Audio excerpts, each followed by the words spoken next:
تو فرمایا کہ لن تنالوا البر حتی تنفقوا مما تحبون، تم ہرگز نیکی کو نہیں پا سکتے جب تک کہ اپنی پسندیدہ چیز کو اللہ کی راہ میں قربان نہ کیجیے۔ جب تک آپ اپنی پسندیدہ اشیاء کو رب کی راہ میں نہیں دیں گے نا، تب تک آپ نیکی کی اصل کو نہیں پا سکتے ہیں۔ اور یاد رکھیے گا، بڑی خوبصورت بات صوفیاء فرماتے ہیں کہ اللہ دیتا سب کو ہے لیکن لیتا کسی کسی سے ہے۔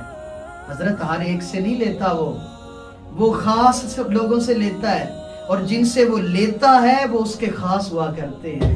اس لیے محبوب علیہ السلام نے فرمایا کہ اوپر والا ہاتھ جو ہے وہ نیچے والے ہاتھ سے بہتر ہے، یعنی دینے والا لینے والے سے بہتر ہے۔ تو دینے والے بنیے، لینے والے نہیں۔ اور زکوٰۃ صرف مال کی نہیں ہوا کرتی، زکوٰۃ آپ کے علم کی ہے، آپ کے حلم کی ہے، آپ کے اندر جو ٹیلنٹ ہے، آپ کو اللہ رب ذوالجلال نے جو بھی چیز دی ہے اس کو لوگوں میں بانٹنا شروع کر دیجئے، اس کو لوگوں میں دینا شروع کر دیجئے۔ اور جب آپ دینے کی عادت بنا لیں گے تو پھر مالک کبھی کمی نہیں کرے گا۔ آپ نے دیکھا ہوگا پرانے زمانے میں کنویں ہوا کرتے تھے، ان سے پانی جب تک نکلتا رہتا تھا نیچے سے اللہ تبارک و تعالی ان کو پانی وافر مقدار میں دیا کرتا تھا، اور جب انہوں نے دینا چھوڑ دیا تو وہ کنویں خشک ہو گئے ہیں۔ اس لیے کہ جو دینے کی عادت بنا لیتے ہیں پھر مالک ان کو کسی چیز سے محروم نہیں رکھا کرتا۔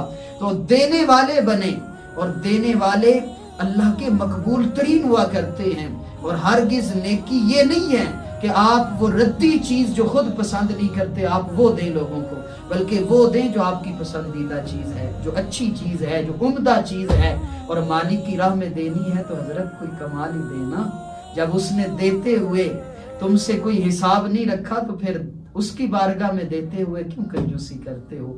بس یہ ہے کہ ہمیں سوچ آ جائے، سمجھ آ جائے، اور اگر سوچ اور سمجھ مل جائے تو پھر پوری کائنات کے اندر ہم اللہ کی راہ میں دینے کے لیے کبھی ہچکچائیں نہ، پھر اپنی عمدہ چیزیں بھی رب کی بارگاہ میں دی جاتی ہیں، بشرطے کہ اللہ کا پیار اور یہ چیز ہمیں نصیب ہو جائے۔